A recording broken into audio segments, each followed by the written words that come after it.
So when we're talking about policy, which is not the most exciting topic in the world, but when you really get into this, you'll find that you're discussing policy with other people, and you're seeing the interesting things about policy is that it's important. And often the people who are making decisions don't really understand the policy.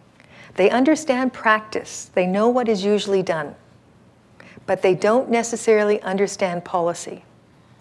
And if you understand policy and the School Act and special education policy and from that manual, you're often in a much stronger position to advocate for your child, as opposed to going and saying, I really feel this, or I really feel that, or I'm very upset about this, or I'm very upset about that. So the hierarchy of policy is at legislation. So the School Act is the law. Legislation is very, very important.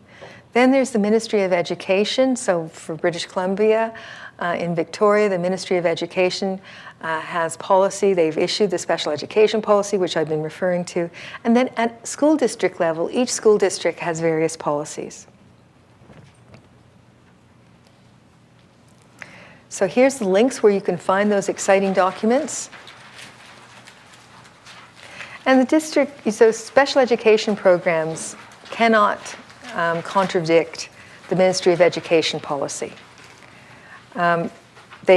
School districts can come up with their own policies on special education, but they can't actually contradict the provincial policy. Now that's a gray area, right? It's not that this is black and white, but at least if you know what the wording is in the original policy, you're in a much stronger position. And if you look at school district policy, you can find that here. You can find each of the school districts. So the question that I was asked earlier about, how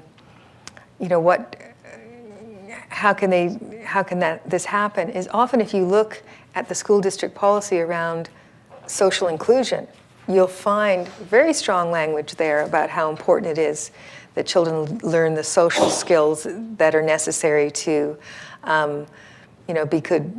be upstanding citizens. That's where you go to. You look at that policy and say, how for children with special needs are you actually making that real, right? Because if the Supreme Court of Canada is telling us that it's not enough just to say, well, we have special education policies, they actually have to play the role of meaningfully bringing this child up to where they need to be. Now, many of our children, including my son, is never going to be the social bunny, right? He's never going to be the person who's the life and soul of the party when it comes to political repartee or, talking about recent developments in research or anything like that. But the kinds of interventions we've used with him have actually helped them a lot. And most of the time I think about for our children is that here's where they are. Here's where we think they can get to. And parents often in my life I had the bar too low, and I had to learn that he could do much better. And at times I put the bar way too high. And so you're always doing this, you're thinking, okay, am I setting my sights too high? So when you're communicating with the school team, you're also wanting their input. And it doesn't mean that they're experts, but also to have a good speech language pathologist or a behavior consultant or a psychologist who can say, yeah, here's where you might focus on. Why don't you have a look at this program? That's really helpful. So to get back to procedural rules, and I don't know, for those of you who work in a large organization or even a small one, the chain of command, right? So I often say to families who are really fed up with what's happening in their classroom, they don't go straight to the premier, right? There is a chain of command. So the first thing to do is if you have a concern with the school teacher or the classroom teacher, you need to speak with them. And you don't do it in front of a whole bunch of people. And you try not to do it just as they're breaking for recess. You might want to, leave her a message, send an email and say, is it possible for us to spend 5-10 minutes? I have a concern, I'd like to talk with you, right? So to be respectful of their time.